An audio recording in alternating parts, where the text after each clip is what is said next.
There's a guy named Daniel. He's the kind of person everyone describes as such a nice guy.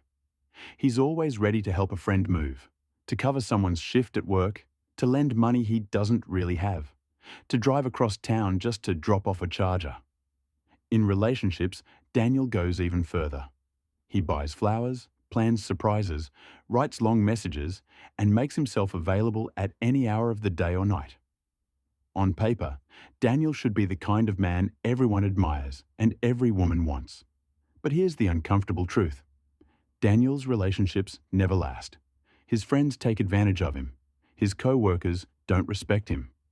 The women he dates lose interest and disappear. And Daniel is left sitting there, confused, asking the same question over and over again. Why does everyone leave when I give them everything? Now, here's the twist. Daniel isn't suffering because he's kind. He's suffering because his kindness has crossed the invisible line where kindness turns into weakness. And once that line is crossed, everything changes. People stop admiring you, and they start exploiting you. They stop feeling grateful, and they start feeling entitled. They stop being attracted to you, and they start pulling away. This is the side of kindness that almost no one talks about, because we're raised to believe that the more kind you are, the more love, respect, and loyalty you'll receive. But real life proves the opposite.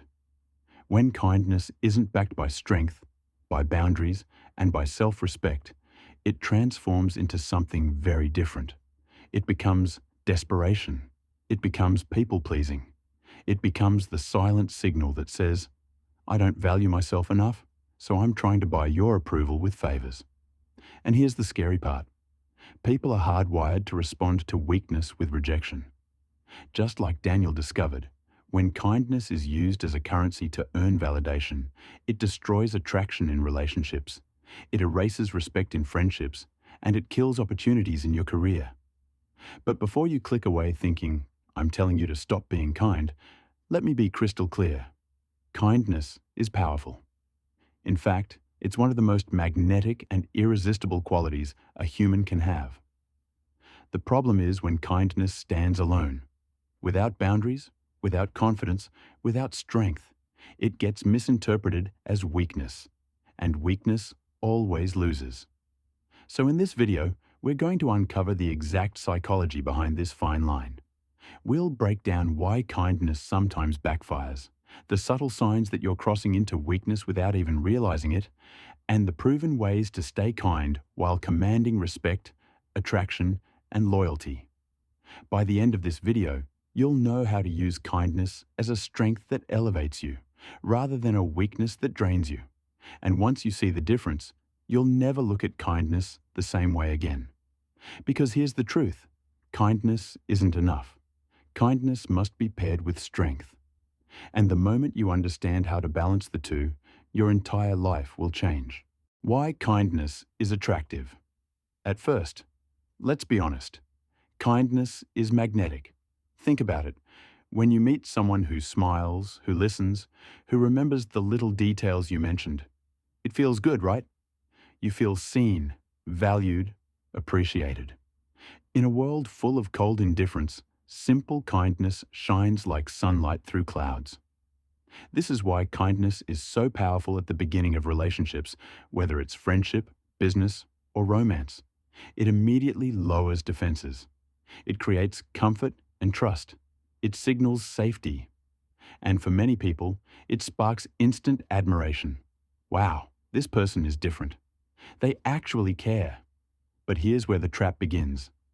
See, kindness works like a beautiful fragrance. A small amount captivates the room. But if you drench yourself in it, suddenly the same scent becomes overwhelming and even unpleasant.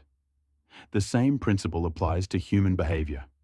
A touch of kindness is irresistible. Too much of it, especially when it's constant, predictable, and one-sided, begins to feel less like generosity and more like neediness. Psychology has a name for this: diminishing returns. The more something is given freely without boundaries, the less people value it. The first time someone compliments you, it's flattering. The 100th time in a single week, it starts to feel empty. The first time someone clears their schedule just for you, it feels amazing. The 10th time, you start to assume they have nothing better going on. And this is the danger zone. When kindness crosses from a healthy, generous act into a pattern of overgiving, the subconscious mind of the receiver flips its interpretation. What once said, "This person is strong and caring," now says, "This person needs me." This person is desperate for approval, and desperation, no matter how disguised, always lowers perceived value. Let me give you a quick story. Imagine Sarah meets two men. The first man is charming and kind. He listens, he pays attention, and he treats her with respect. She's intrigued. The second man does the same, but goes further. He texts constantly, compliments her endlessly, and bends over backwards to please her. At first, Sarah might be flattered, but over time, she'll lose interest in the second man, even if she can't fully explain why. It's not the kindness itself that turns her off. It's the imbalance. It's the fact that one man's kindness feels grounded in self-respect, while the other man's kindness feels like a plea for validation. And that distinction is everything. Kindness without balance becomes weakness, but kindness with balance becomes power. That's why some people are admired for their generosity, while others are pitied or taken advantage of for the exact same behavior. So here's the uncomfortable truth. Kindness is only attractive when it's paired with strength. Without that strength, it's just a mask, and people see through it. In the next chapter, we'll break down the exact psychological mechanism behind this shift. Why does kindness lose its charm when it crosses a certain line? And why are human beings wired to equate too nice with low value? The answer lies in evolutionary psychology and the way our brains process power, respect, and attraction. Stick with me, because once you understand this mechanism, you'll finally see why being too nice always backfires. Now let's dig into the psychology of why kindness, when unchecked, flips into weakness. Here's the first truth you need to understand. Humans are wired to test boundaries. It's not malicious. It's not even always conscious. It's simply how we determine the value of the people around us. From childhood, we push limits to see what's acceptable and what isn't. And when someone never pushes back, when someone says yes to everything, we instinctively start to see them as less powerful. This is why people often lose respect for the too nice person. It's not that their kindness is unappreciated. It's that their lack of boundaries sends a deeper message. I don't trust my own worth, so I'm letting you decide it for me. Now, let's connect this to evolutionary psychology. For thousands of years, survival depended on strength, decisiveness, and the ability to command respect. A person who was too accommodating, who gave away resources without question, who bent to every demand, risked not just their own survival, but the survival of their family or tribe. Our ancestors learned to subconsciously equate unconditional giving with weakness. That wiring hasn't disappeared. It still influences how we perceive others today. Here's another layer: intermittent reinforcement. This is a well-studied psychological principle. When rewards are given unpredictably, they become far more addictive. Think about slot machines. People get hooked not because they win every time, but because they might win. That uncertainty fuels obsession.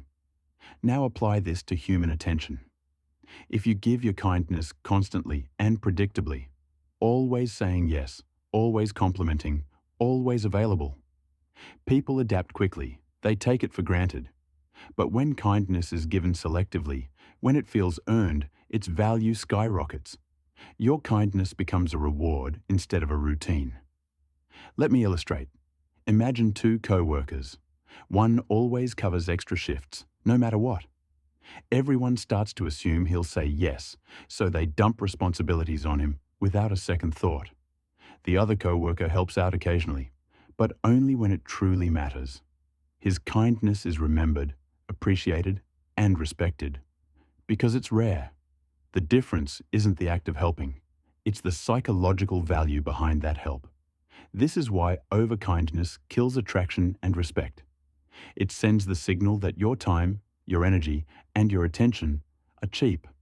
And when people sense that something is cheap, they stop valuing it. Here's the paradox. People don't consciously think, this person is too nice, so I don't respect them. Instead, their subconscious picks up on the imbalance. They feel less drawn to you, less excited by you, less respectful of you. And they can't fully explain why. They just know the spark is gone. So remember this. It's not kindness that's the problem. It's kindness without strength. When kindness comes from abundance, from confidence, self-respect, and boundaries, it's magnetic. But when kindness comes from fear, from neediness, or from desperation, it flips into weakness. In the next chapter, we'll break down the warning signs that your kindness has crossed that invisible line. Because the truth is, most people don't realize it's happening until it's too late. Signs: your kindness is becoming weakness. Now that we've explored why kindness can backfire, let's talk about the real red flags, the moments when your kindness stops being a strength and quietly slips into weakness. If you recognize yourself in any of these signs, it's not a death sentence. It's simply a wake-up call that you need to recalibrate. Sign number 1. You can't say no. If the word no feels impossible to say, you're already signaling weakness. Think about it. Every time you agree to something you don't want to do, you're teaching people that your time, your energy, and your boundaries are negotiable. Instead of respecting you, they'll start using you. And not because they're evil, but because you've trained them to expect it. Sign number 2. You over-explain everything. Have you ever noticed how someone with authority rarely justifies themselves? They make a decision and move on. But when you over-explain, when you give 5 reasons for why you can't make it to dinner, or 10 excuses for why you didn't reply right away, you're broadcasting insecurity. You're subconsciously begging the other person to approve of your decision. And when approval becomes the goal, respect vanishes. Sign number 3. You always rearrange your schedule. Picture this. A friend cancels on you last minute, and instead of moving on with your plans, you sit around waiting for them to reschedule. Or worse, you bend your entire life around someone else's calendar. This might feel like kindness, but what it actually says is, my time isn't as valuable as yours. And here's the truth. People don't value what you don't value yourself. Sign number 4. You chase validation. Constantly fishing for approval is one of the fastest ways to drain your perceived value. It shows up as endless compliments, constant check-ins, or always asking, is that okay? Every time you put someone else's validation above your own self-respect, you send a silent message. I need you more than you need me. And nothing kills attraction or respect faster than imbalance. Sign number 5. You avoid conflict at all costs. Kindness doesn't mean being conflict-free. In fact, true kindness sometimes means confronting an issue directly. But if you find yourself swallowing your opinions, avoiding hard conversations, or always smoothing things over just to keep the peace, that's not kindness anymore. That's fear. And people can feel it. Instead of gratitude, what they feel is disappointment. Because deep down, they wanted you to stand strong. Here's the uncomfortable truth. Every single one of these signs shares the same root problem. It's not that you're kind, it's that your kindness is unprotected by boundaries. And when kindness has no boundaries, it becomes weakness. And weakness never earns long-term respect. But here's the good news. Once you spot these patterns, you can change them. And the moment you do, something incredible happens. People stop seeing you as the pushover and start seeing you as the rare person who is both kind and strong. In the next chapter, we'll talk about the solution, the power of boundaries. You'll see why saying no, standing firm, and protecting your self-respect isn't rude. It's actually the highest form of kindness. The power of boundaries. Here's something most people never realize. The most powerful act of kindness you can give isn't saying yes, It's knowing when to say no. Think about it. Boundaries aren't walls that shut people out. They're fences that protect the garden. Without them, everything you've built gets trampled. With them, your kindness grows stronger, healthier, and far more respected. Let's start with a simple truth. People don't respect unlimited access. Imagine you've got a luxury car. If you hand the keys to everyone in the neighborhood, how long before that car gets scratched, dented, and taken for granted? But if you carefully choose who drives it, suddenly the privilege feels valuable. Your time, your energy, and your attention work the exact same way. Without boundaries, they become cheap. With boundaries, they become priceless. Here's where most too nice people get it wrong. They think saying no will make people dislike them. But the opposite is true. Saying no actually increases respect. Why? Because it shows you respect yourself. It signals that you value your own life, your goals, and your time. And when you respect yourself, other people follow suit. Let me give you a story. A woman named Laura had a friend who constantly asked her for favors. Rides to the airport, help with errands, even borrowing money. Laura always said yes, afraid of disappointing her. But over time, she started to feel drained, resentful, and oddly invisible. One day, she finally said no. She was nervous, but she stood firm. Something amazing happened. Instead of ending the friendship, her friend actually backed off and started respecting her more. Why? Because the boundary transformed Laura from the helper into a person with real value. This is the paradox. Kindness without boundaries feels weak. But kindness with boundaries feels strong, rare, and deeply trustworthy. People know that when you do say yes, it's genuine, not forced, not manipulative, not desperate. And that's what makes it powerful. Psychologically, boundaries also keep attraction alive. Think about relationships. If one partner gives everything all the time, the other stops feeling challenged. But when kindness is paired with self-respect, when you give, but not at the expense of your own dignity, it creates balance. That balance is what sustains attraction, respect, and even love over the long term. Now, let's be clear. Boundaries don't mean being rude. They don't mean shutting people down or acting like you're above them. Boundaries mean having the strength to decide. This is where my kindness ends and my self-respect begins. It's leading with generosity, but protecting yourself with wisdom. Here's the takeaway. The people who earn the deepest respect aren't the ones who give endlessly. They're the ones who give thoughtfully, deliberately, and with strength. Their kindness carries weight because it's not automatic. It's a conscious choice. In the next chapter, we'll talk about exactly how to stay kind without losing power. You'll get a framework for balancing generosity with strength so that your kindness always elevates you instead of draining you. How to stay kind without losing power. So now you know the danger zone. Kindness without boundaries becomes weakness. But the real question is this: how do you stay kind, generous, and empathetic without ever losing power or respect? The answer lies in 3 pillars: confidence, selective kindness, and self-respect. Pillar 1. Confidence. True kindness must come from a place of abundance, not fear.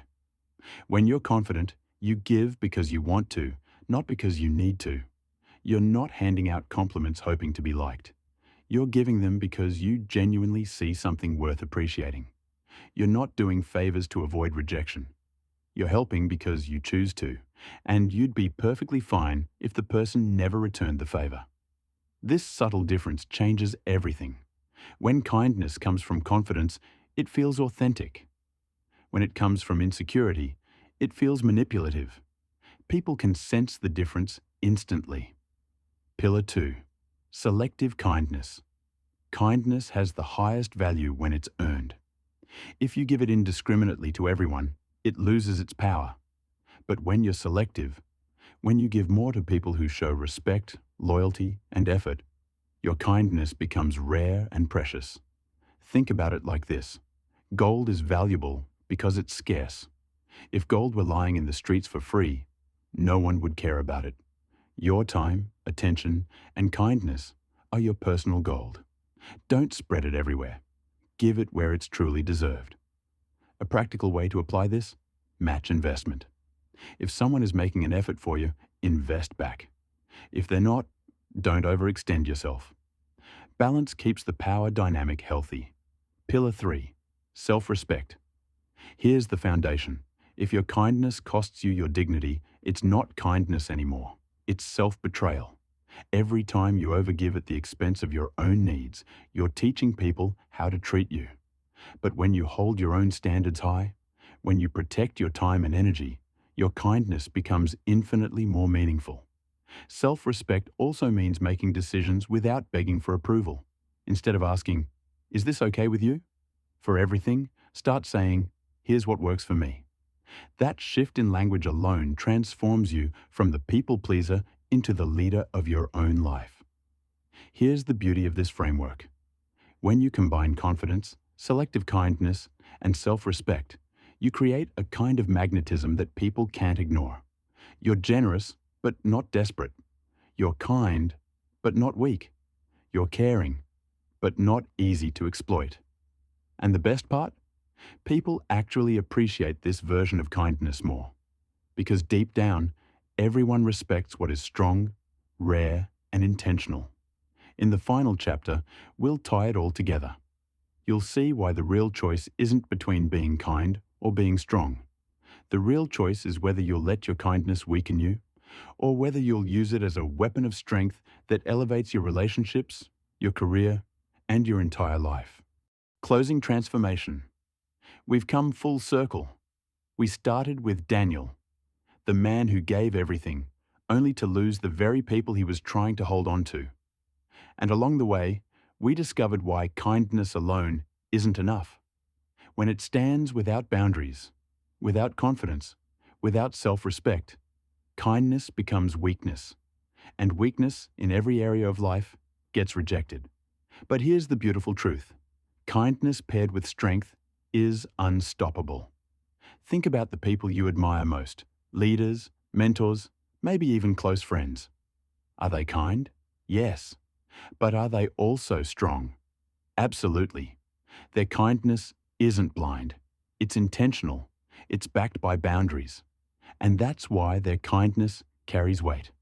This is the transformation I want you to take from this video. From this moment forward, every act of kindness you give should come from a place of choice, not fear. You hold the power to decide when to give, how much to give, and to whom.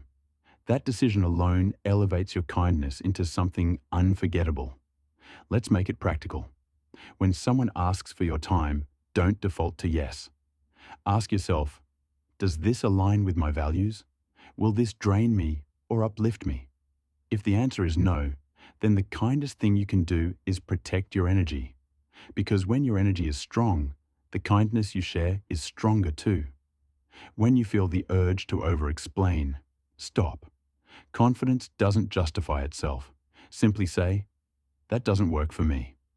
Watch how people start respecting you more, not less. And when you find yourself tempted to give more than you receive, pause. Kindness is a two-way street. If the flow only goes one direction, it's not kindness anymore. It's sacrifice.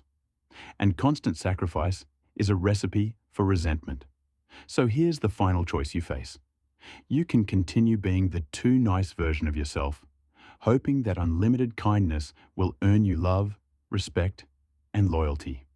Or you can embrace the truth we've uncovered today, that real kindness is powerful only when it's paired with strength. The first path leads to exhaustion, disappointment, and missed opportunities. The second leads to attraction, respect, and influence. Which one will you choose? Because the moment you choose strength-backed kindness, everything changes. People will admire you. They'll respect you. They'll be drawn to you in ways they never were before. Not because you stopped being kind, but because your kindness finally has weight. So remember this. Kindness without strength is weakness. But kindness with strength is power. Choose power. Choose respect. Choose the kind of kindness that doesn't drain you, but defines you. This is the fine line you've been crossing without realizing it. And now that you see it, you'll never look at kindness the same way again.